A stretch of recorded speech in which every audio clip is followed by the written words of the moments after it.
गांव में एक किसान रहता था। उसके पास एक गधा और एक बकरी थी।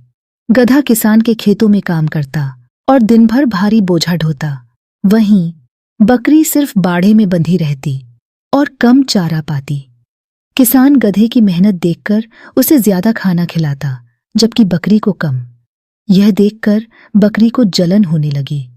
बकरी सोचने लगी, यह गधा तो हमेशा मेरे मालिक का चहेता बना रहेगा। अगर इसे हटा दूं तो सारा ध्यान मुझ पर होगा।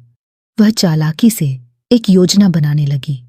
अगली सुबह बकरी गधे के पास जाकर मीठी आवाज में बोली, मित्र, तुम कितने भोले हो। मालिक तुम्हारा खूब फायदा उठाता है। तुम सारा दिन मेहनत करते हो और बदले में बस थोड़ा आराम और चारा पाते हो। गधा ईमानदार था। उसने बकरी की बात सुनकर कहा, हाँ, लेकिन यह तो मेरा कर्तव्य है।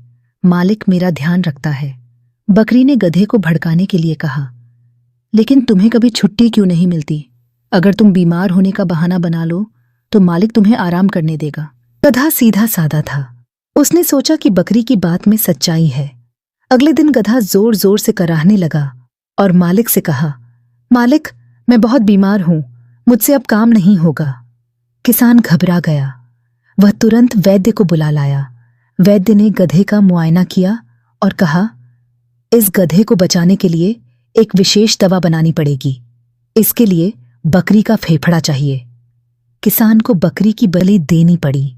बकरी ने अपनी मौत से पहले गधे को देखा और सोचा, मेरी चालाकी मेरे ही लिए काल बन गई।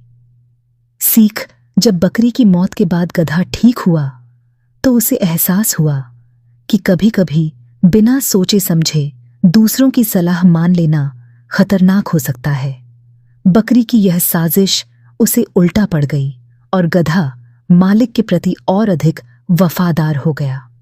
संदेश, बुरे काम का नतीजा बुरा ही होता है। साथ ही दूसरों की सलाह को आंख मूंद कर नहीं मानना चाहिए। TalkToon TV